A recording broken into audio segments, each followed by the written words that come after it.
Audio. Namur, la commune passe au nettoyage écolo. C'est le fruit d'une réflexion menée depuis de nombreux mois au sein des services administratifs de la ville de Namur. Une part significative des produits d'entretien utilisés dans les bâtiments communaux seront progressivement remplacés par d'autres, moins nocifs pour la santé et plus respectueux de l'environnement. Dans un premier temps, ce changement portera sur 40% du volume total, soit les 5 produits d'entretien les plus courants: sol, sanitaire, mobilier, zones alimentaires et odeurs, une proportion qui devrait encore augmenter à l'avenir. Chaque année, ce sont des dizaines de milliers de litres de produits en tous genres qui sont utilisés, dans plus de 120 implantations, hôtels de ville, écoles et bibliothèques communales, infrastructures sportives, etc. Bien que présents en faible dose, ces produits peuvent, de par leur composition, se révéler néfastes pour la santé des travailleurs qui les manipulent et celle du public qui fréquente ces lieux. Même si les réglementations se sont durcies et les efforts des fabricants intensifiés, certaines substances chimiques finissent encore régulièrement dans des milieux naturels, où elles peuvent contaminer les nappes phréatiques et perturber l'équilibre hormonal des animaux aquatiques. Afin de limiter ces répercussions, le choix de la commune s'est donc porté sur une gamme plus écologique, comme l'explique Caroline de l'Escaille qui a participé à la mise en œuvre de ce projet. Ce sont des produits beaucoup moins dangereux que ceux qu'on utilisait jusqu'à présent. D'ailleurs, vous ne retrouverez plus les pictogrammes rouges et blancs qui indiquent la toxicité ou la dangerosité d'un liquide, tout simplement parce que ces nouveaux produits ne sont pas classés.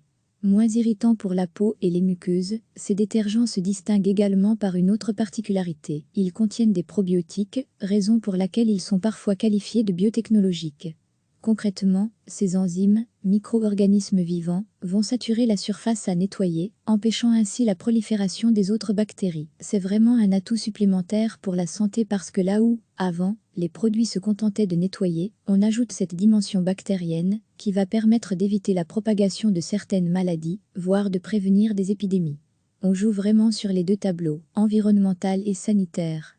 Cette utilisation structurelle et régulière des détergents biotechnologiques serait même, à en croire les services namurois, une première pour une administration publique en Belgique. Les contenus changent, les contenants également. La façon dont la ville s'approvisionne a été complètement repensée afin de mieux intégrer les préoccupations environnementales. Désormais, les produits d'entretien sont achetés sous la forme de concentrés, puis dilués dans une centrale sous l'hôtel de ville et acheminés vers les différents sites dans des bidons réutilisables. Michel Ouanet, le chef du service Economa, énumère les différents avantages d'un tel système. Quand vous achetez un produit déjà tout assemblé, ce qui compose l'essentiel du liquide, eh bien, c'est de l'eau. Cette eau prend de la place et pèse son poids dans les camions, et vous la payez au prix fort. Il est beaucoup plus intéressant d'utiliser l'eau de notre propre réseau de distribution, on fait rouler moins de camions, et au final on jette moins de bidons en plastique à usage unique. La ville espère ainsi ne plus générer que l'équivalent de 2 sacs PMC par an au lieu de 200 aujourd'hui, et économiser près de 9 000 €. L'intention est également de poursuivre dans cette voie, et d'augmenter autant que possible la proportion de produits écologiques. Caroline de l'Escaille. Pour l'instant, il y a toute une série de produits bien spécifiques qu'on ne sait pas remplacer, mais quand le choix s'offrira à nous, on n'hésitera pas. Il y a encore une grande marge de progression. Recevez chaque matin l'essentiel de l'actualité. Cliquez sur s'abonner pour recevoir les dernières nouvelles.